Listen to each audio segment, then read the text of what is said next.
Tara, finish tayo. Pero ngayong araw na to, ay ang pag-usapan naman natin is about motivation at depression at ang anas ng mental stress. So, bibigyan ko kayo ng tips kung paano ko to nagpasan. Paano ako naka-recover sa mga ganitong senaryo. Dahil na nag-shut na tayo, so kailangan natin maging focus, realign, at mag-restart sa buhay. So, bibigyan ko kayo ng simple tips. Ito ang dapat yung gawin kung kayo nakakaranas ng depression o mental stress. So, una, ang kailangan nyo gawin, pag-gising nyo ng umaga, meditate. Kasi ano bang purpose ng meditate? Yung meditate kasi, nare-realign niya yung goal mo, yung focus mo, at yung sarili mo. Meditation is mare-refresh yung buong katawan mo.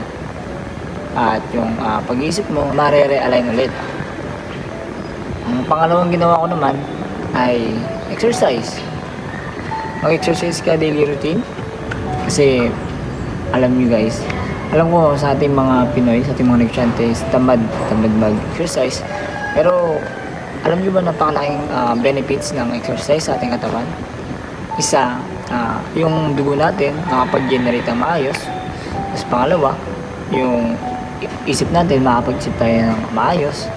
At pangatlo, makakagalaw tayo ng maayos kasi productive tayo. Hindi tayo tamad tumayo, parang hindi magaan gumalaw. Baka parang nag-exercise ka, merong excitement ngayong araw kapag nag-exercise ka.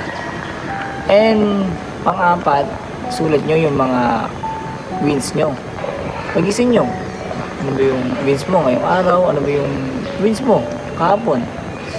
Importante sa ating mga negosyante, magsulat tayo ng mga simple wins natin. Kasi once na nag-success tayo, makikita mo yung mga small step na ginawa natin para mapalago yung negosyo natin, para mapunta sa ganong stage.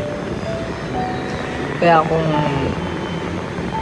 tatanungin nyo, mentally at saka depression, so naranasan ko rin yan kasi iniwan ako ng mga taong akala kong mag-stay sa akin. Iniwan ako ng mga taong malalapit sa akin. Kaya lahat ng nararamdaman nyo is nararamdaman nyo rin. Kaya share ko yung mga bagay na alam ko makakatulong sa inyo. O ito lang yung alam kong pwede nyong gawin based for my own experience. Disclaimer to guys, on my experience mo to. Share ko sa inyo yung pinaka-own experience ko, hindi experience ng iba. So, yun lang. And, good morning.